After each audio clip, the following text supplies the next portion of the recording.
Life అంటే ఏంటి? ఎప్పుడైనా ఆలోచించారా? పొద్దున్నే లేవాలి, ఆఫీస్కో కాలేజీకో వెళ్ళాలి, డబ్బులు సంపాదించాలి, సెటిల్ అవ్వాలి. ఇదే కాదు. మనలో చాలా మందికి లైఫ్ అంటే ఒక నిరంతర పోరాటం. కానీ ఆ పోరాటం బయట ప్రపంచంతో కాదు, మన లోపల ఉన్న ఒక అదృశ్య శత్రువుతో. అదే భయం. మీరు గమనించారా? మనం చేసే ప్రతి పని వెనుక ఒక భయం దాగుంటుంది. మంచి మార్కులు రావాలని చదువుతాం, ఎందుకంటే ఒకవేళ ఫెయిల్ అయిపోతానేమో అని చెప్పేసి భయం. కష్టపడి జాబ్ చేస్తాం, ఎందుకు? రేపు రూపాయి లేకపోతే బతకలేమేమో అనే భయం. ఈవెన్ మన ఇన్సూరెన్స్లు కట్టినా, ఇల్లు కట్టుకున్నా, లాకర్లో బంగారం దాచుకున్నా, వాటన్నిటి వెనుక ఉన్న ఒక్క రూట్ కాజ్ ఒక్కటే, ఇన్సెక్యూరిటీ. అంటే రక్షణ కోల్పోతామేమో అనే భయం. మనం భయాన్ని ఒక ఎమోషన్ అనుకుంటాం, కానీ నిజానికి అదొక జైలు. ఈ జైల్లో ఉంటే మనం ఏ నిర్ణయాన్ని సరిగ్గా తీసుకోలేము. నలుగురిలో మాట్లాడాలన్న భయమే, కొత్తగా ఏదన్నా స్టార్ట్ చేయాలన్న భయమే, కనీసం మనసు విప్పి నవ్వాలన్నా కూడా ఏదో తెలియని భయం. రేపేమవుతుందో అనే ఈ ప్రశ్న మన ప్రజెంట్ మూమెంట్ ని విషయంలా మార్చేస్తుంది. మనం బతికి ఉండగానే రోజుకి 100 సార్లు చచ్చిపోతున్నాం. నిజం చెప్పాలంటే సమస్య అనేది బయట ఉన్న పరిస్థితుల్లో లేదు, సమస్య మనల్ని మనం చూసుకునే విధానంలో ఉంది. భయం అంటే ఏంటో అర్థం కావడమే అసలైన సమస్య. మరి ఈ భయం మనల్ని ఎందుకు వెంటాడుతుంది అంటే, అసలు ఈ భయం ఎందుకు వస్తుంది? దీనికి మెయిన్ కారణం ఐడెంటిఫికేషన్. అంటే మనది కాని వాటిని మనది అని గట్టిగా నమ్మటం. ఉదాహరణకి ఈ శరీరం నాది, ఈ మనసు నాది, ఈ ఆస్తులు నావి అని మనం బౌండరీ గీసుకున్నాం. ఎప్పుడైతే ఒక వస్తువు మీద లేదా ఒక వ్యక్తి మీద మమకారం పెంచుకుంటామో, దాన్ని కోల్పోతామేమో అనే భయం ఆటోమేటిక్ గా స్టార్ట్ అవుతుంది. ఒక చిన్న ఎగ్జాంపుల్ చెప్తాను. రోడ్డు పక్కన పడి ఉన్న ఒక ఉప్పు మూటను చూసి ఎవరైనా భయపడతారా? లేదు. ఎందుకంటే దానికి మనం ఇచ్చే విలువ 0. అదే మీ దగ్గర ₹1,00,00,000 డైమండ్ నెక్లెస్ ఉందనుకోండి, అది మీ ఇంట్లో ఉన్నా సరే మీకు నిద్ర పట్టదు. అంటే వస్తువులు భయం లేదు, ఆ వస్తువుతో మీరు పెంచుకున్న అటాచ్మెంట్ తోనే భయం ఉంది. రెండవ కారణం అహంకారం. ఇక్కడ అహంకారం అంటే పొగరని కాదు, నేను అనే ఒక ఇమేజ్, నేను గొప్ప వ్యక్తిని, నాకు ఒక గౌరవం ఉంది అని మీరు అనుకున్నప్పుడు ఆ ఇమేజ్ ఎక్కడ పాడైపోతుందో అని మీరు భయపడతారు. భయం అనేది మీ అహంకారానికి ఉండే నీడ లాంటిది. అహంకారం ఎంత పెద్దగా ఉంటే భయం అంత చీకటిగా ఉంటుంది. అన్నిటికంటే పెద్ద భయం మరణ భయం. మనం ఏ చిన్న విషయానికి భయపడినా దాని వెనుక ఉన్న అల్టిమేట్ ఫియర్ నేను లేకుండా పోతానేమో అని. పిల్లిని చూసి భయపడినా, పామును చూసి భయపడినా, బాస్ తిడతారని భయపడినా, చివరికి అది మన మనుగడకే ముప్పు వస్తుందని ఆందోళనే. మన మనసు ఎప్పుడు స్థిరంగా ఉండదు. ఇప్పుడు బాగుంటుంది, మరుక్షణమే ఏదో నెగిటివ్ ఆలోచనతో నిండిపోతుంది. ఇలాంటి నిలకడలేని మనస్సు నమ్ముకోవటం వల్లే మనం భయానికి బానిసలవుతున్నాం. మరి ఆ భయాన్ని ఎలా అధిగమించాలి అంటే, భయాన్ని వదిలించుకోవాలంటే ఏం చేయాలి? చాలా మంది చేసే తప్పు ఏంటంటే భయాన్ని అణిచివేయాలని చూస్తారు. భయం కలగ్గానే ఏదో ఒకటి చేసి దాన్ని మర్చిపోవాలని చెప్పేసి ట్రై చేస్తారు. కానీ ఓషో ఏమంటారంటే, భయాన్ని ఎదిరించకు, దాన్ని అర్థం చేసుకో. మీరు దేన్నైతే అంతం చేయాలని చూస్తారో అది ఇంకా బలంగా తయారవుతుంది.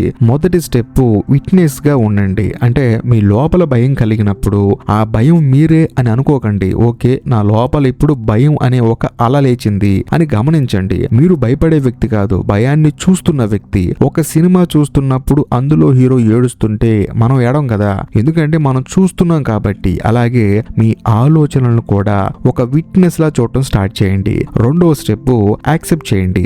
మరణం అనేది ఒక నిశ్చితమైన సత్యం. అంటే ఈ ప్రపంచంలో పుట్టిన ప్రతిదీ ఏదో ఒక రోజు మరణించాల్సిందే. అది తెలిసినా మనం దీన్ని యాక్సెప్ట్ చెయ్యం. ఎప్పుడైతే మీరు అవును నేను ఒక రోజు మరణిస్తాను, ఇది సహజం అని చెప్పేసి మనస్ఫూర్తిగా అంగీకరిస్తారో, అప్పుడే మీలో ఒక తెలియని ప్రశాంతత మొదలవుతుంది. దేన్నైతే కోల్పోతామని చెప్పేసి భయపడుతున్నారో అది శాశ్వతం కాదని అర్థం చేసుకోండి. ఇక మూడో స్టెప్ ప్రస్తుత కాలంలో బ్రతకండి. అంటే ప్రెసెంట్ లో ఉండండి. భయం ఎప్పుడు ఫ్యూచర్ లోనే ఉంటుంది. రేపు ఏమవుతుందో అనే ఆలోచనే భయం. కానీ మీరు గమనిస్తే ఈ క్షణంలో ఏ భయము లేదు. మీరు ఇప్పుడు నా వాయిస్ వింటున్నారు, శ్వాస తీసుకుంటున్నారు. ఇక్కడ భయం ఎక్కడుంది? కేవలం ఇప్పుడు అనే ఈ క్షణం పట్టుకుంటే భయం తన ఉనికిని కోల్పోతుంది. సరిదంతా బాగానే ఉంది, జీవితాన్ని అద్భుతంగా ఎలా మార్చుకోవాలి అని అడిగితే భయంలోని చోట ఏముంటుందో తెలుసా? అపారమైన శక్తి ఉంటుంది. ఎప్పుడైతే మీరు భయం నుండి విముక్తులవుతారో అప్పుడు మీరు నిజంగా బతకడం స్టార్ట్ చేస్తారు. నిర్భయత్వం అంటే అందరికన్నా ధైర్యంగా ఉన్నవాడు అని కాదు, జీవితాన్ని దాని సహజత్వంతో స్వీకరించడం అని. అంటే మీ శరీరాన్ని, మీ మనసుని, మీ దగ్గరున్న వస్తువులని ఒక టూల్స్ లాగా వాడుకోండి అంతే. వాటిని ప్రేమించండి, కానీ వాటిని పట్టుకొని వేలాడకండి. ఒక యాత్రికుడు హోటల్ రూమ్ ని ఎలా వాడుకుంటాడో ఈ జీవితాన్ని అలా వాడుకోండి. అది మీది కాదు, కేవలం మీరు అనుభవించడానికి ప్రకృతి ఇచ్చిన ఒక అవకాశం అంతే. అంతకు మించి మీరు ఎక్కువగా వస్తువుల్ని మిమ్మల్ని, మీ శరీరాన్ని, మీ మనసుని సీరియస్ గా తీసుకున్నారనుకోండి, మీరు అనుక్షణం భయంతో చచ్చిపోతూనే ఉంటారు. ఇంకా సింపుల్ గా చెప్పాలంటే, మనం ఒక ఊరు నుంచి ఇంకో ఊరు వెళ్ళడానికి ట్రైన్ టికెటో బస్ టికెటో బుక్ చేసుకుంటాం. ఆ తర్వాత రీచ్ అయిపోయిన తర్వాత బస్సు ట్రైన్ దిగేసి వెళ్ళిపోతాం. అంతేగాని ఆ బస్ సీట్ నాది, ఆ ట్రైన్ సీట్ నాది అని చెప్పేసి వేలాడం కదా. అలాగే మీ జీవితంలో ఉన్న వస్తువుల్ని వాడుకోండి, మీ మనసుని పరీక్షించండి, చూడండి. అంతేగాని ప్రతి దానితో మీరు అటాచ్మెంట్ పెంచుకోమాకండి. అలా పెంచుకుంటేనే మీలో భయం స్టార్ట్ అవుతుంది. నేను ఇష్టపడే వస్తువు పోతుందేమో అన్న భయం. అలా ప్రతి విషయానికి భయపడటం వల్ల ఇబ్బంది పడేది మీరే. ఈ రోజు నుంచి ఒక నిర్ణయం తీసుకోండి. ఏది జరిగినా సరే నేను విట్నెస్ గా ఉంటాను, నా గమ్యం వైపు నేను అడుగులు వేస్తాను. ఓడిపోతే అనుభవం వస్తుంది, గెలిస్తే చరిత్ర అవుతుంది. కానీ భయపడి ఆగిపోతే మాత్రం కేవలం శూన్యం మిగులుతుంది. చీకటిని తిట్టడం వల్ల ప్రయోజనం లేదు. ఒక చిన్న దీపం వెలిగిస్తే చీకటి మాయమైపోతుంది. అలాగే భయం గురించి బాధపడటం మానేసి అవగాహన అనే దీపాన్ని వెలిగించండి. గుర్తుంచుకోండి, మీరు ఈ అనంతమైన విశ్వంలో ఒక భాగం మాత్రమే. మీకు మరణం లేదు, కేవలం మార్పు మాత్రమే ఉంది. భయాన్ని చంపేయండి, మీ లోపల ఉన్న యోధుణ్ణి మేల్కొల్పండి. ఈ క్షణం నుంచి మీరు ఒక కొత్త మనిషి.